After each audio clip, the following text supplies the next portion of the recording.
Are you constantly feeling overwhelmed and stressed out, trying to not just manage your business, but also your personal life? Stress is unfortunately part of an entrepreneurial journey, but it doesn't have to take complete control over your life. Today, I'm going to share some proven strategies that successful entrepreneurs use to manage their stress levels without sacrificing their mental health or their business success. And a lot of people don't realize how closely these can link in together.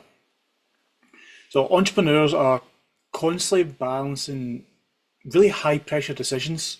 So, there's a lot of things going on, there's a lot of uncertainty, and that results in often having to wear multiple hats. But the thing is, stress doesn't mean that you're failing. It just means you're human. So many of us get stressed out by loads of different things all the time. It's part of life, especially in a kind of modern world where you've got a lot more stresses than maybe would traditionally have been, because you're trying to, as we said there, wear so many different hats and take on all this mass amount of workload to try and get success. And if you completely ignore your stress and your stress levels, all those things can start to lead into your burnout. You can begin making really poor decisions, and ultimately it means that the business is going to fail. Now, the first step in dealing with stress is, well, recognizing it. A lot of people don't recognize that they're stressed out or they're heading towards burnout until it's too late. So how do you know if you're dealing with stress in an unhealthy way? Maybe you're struggling to focus. Maybe you're snapping at people you care about, or you have this constant feeling that you're anxious, or you're constantly on the edge all the time. And then that's the kind of outside part of it. Internally, there'll be a lot of physical signs, things like fatigue, headaches, poor sleep patterns, not sleeping very well. Emotional signs such as being easily irritated, frustrated, or simply just lacking motivation. Great, yep, I know there's other things in your life that can deal with that. Parenting comes with irritability. Same with frustration, that comes in there as well. But it's taking the time to recognise that these are the stress factors and work out, is it where you can pinpoint the cause of it and what's happening there. Especially if it comes out in a physical way, because we don't want to be completely fatigued all the time, because then that very easily results in poor decision making. It results in a lack of focus, so it's really hard to put a lot of things into place that you really want to do. And instead of actually driving forward and being successful, you have burnout and it fails and it becomes incredibly counterproductive. A couple of strategies to manage your stress better, and this is by no means the exhaustive list. First one is just taking some mindful breaks. Taking those regular mindful breaks, even if it's just 5 minutes of deep breathing or stepping outside, what we're going to do is bring you back into the present, and that helps reset your brain and helps reduce your stress. And one of the big things I do is things like mindfulness. If you're a tea drinker, a coffee drinker, or even just cold water, something like that, just taking 5 minutes, and the only thing you're going to be focusing on is how you're counting.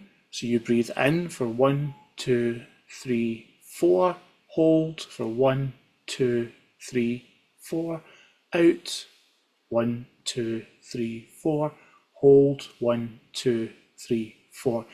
And what that does is it starts to bring you back into the present. So when you're getting stressed out, it's one of the things we call mindfulness. And when you're drinking things like tea, coffee, water, start to really notice things like the temperature of it, if you're using cups or glasses, the texture of it as well. And all those kind of things is what helps bring you back into the present. And if your mind starts to wander off in any shape or form, we just bring it right back. This is really useful when it comes to feelings of overwhelm, or if you're procrastinating and you know you've got a lot of tasks to do. Being mindful in that shape, in that sort of way, is what helps you overcome the procrastination side of things, what helps you overcome this massive nagging list, because then you're not constantly thinking about it. It resets it for a moment and it helps you bring your focus back to where it wants to be. It only takes 5 to 10 minutes. So I like to do 15, but it's whatever you feel comfortable with. Push for 15 if you can. It's just that little bit extra for you.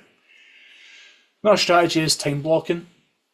Time blocking massively helps prevent overwhelm by focusing all your attention on specific tasks and without it feeling scattered.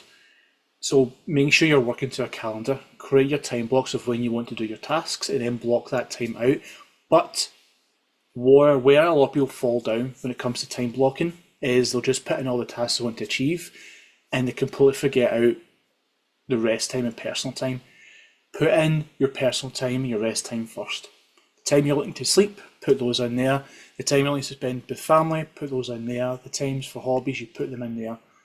For me, those are the most important things because without them, you can't decompress. You're going to be in a highly stressed state most of the time because you're not switching off.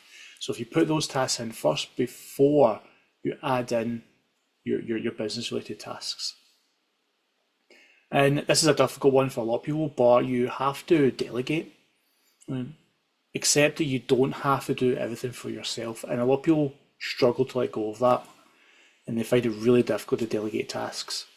But once you learn how to delegate tasks and hire help, that'll free up a lot more mental energy so you can focus on your higher priority activities. For example, if you're like a one-to-one coach, then you're not going to hire that out to someone else. However, you could hire out, say, your video editing or your content creation or the social media management, all those different things. If you're not sure what, there's plenty of resources out there, or you can drop a comment in here if you're looking to delegate but you're not sure where to start. And one of my favourite ones, because I overlooked it massively, is exercise and sleep. Never underestimate the power of physical exercise and sleep. Just good quality sleep help in managing stress. Being able to set a time for you to go to bed, not just an alarm to wake up, but more importantly, a time to go to bed, which if you check Big Entrepreneurs, Alex Mosey talks about this as well, setting a time to go to bed, that makes a huge, huge difference because you're making sure you're sticking to that schedule and you're going to get good quality sleep. If you've got other physical factors you can work out as well, yeah, with people with like sleep apnea, it's something I have myself, and there's devices to help with sleep apnea, for example.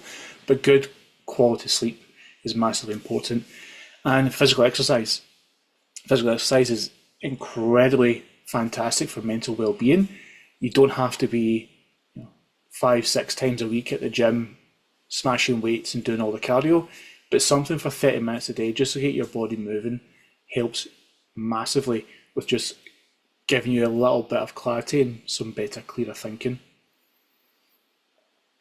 And one of the other big things for reducing stress would be setting boundaries. Setting boundaries are hugely important when it comes to the entrepreneurial journey and managing your stress levels.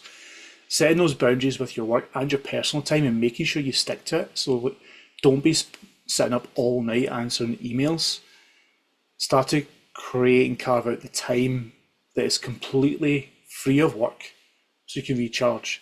Like we move back to when we talk about time blocking, making sure you're prioritizing your rest and your personal time as much as possible. And that doesn't mean you spend 2 minutes working your business and the rest is personal time. No, you still have the tasks you need to do, but you make sure that it's not at the cost to your own personal space, your own personal free time you're looking for, because that's what's going to help you recharge and that's what's going to keep stress away. And as much as we don't like to do it, but things like a digital detox, put away phones, sit away laptops, get away from all the technology and just spend a little bit of time just being present. Go a walk outside, go walking up hills, whatever it is you want to do. Just do something that is not technology based, just to help push that out of your mind for a little while. And you'll be surprised how fantastic that is for your mental well-being as well, because we're surrounded by these devices all the time. So what we want to do is try and step away from that as much as we possibly can. Now, just to recap, stress is pretty much unavoidable as an entrepreneur or business owner, whatever word you want to use, but it doesn't have to completely rule your life.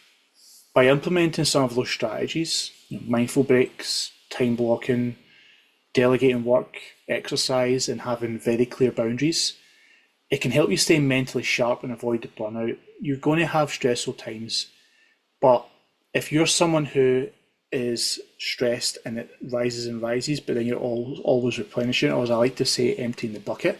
If you're always doing that, it's never going to overflow and you're not going to hit to the burnout. It's going to happen. It's not unavoidable. But what we're going to do is just let it out as much as we possibly can so it doesn't keep rising and rising.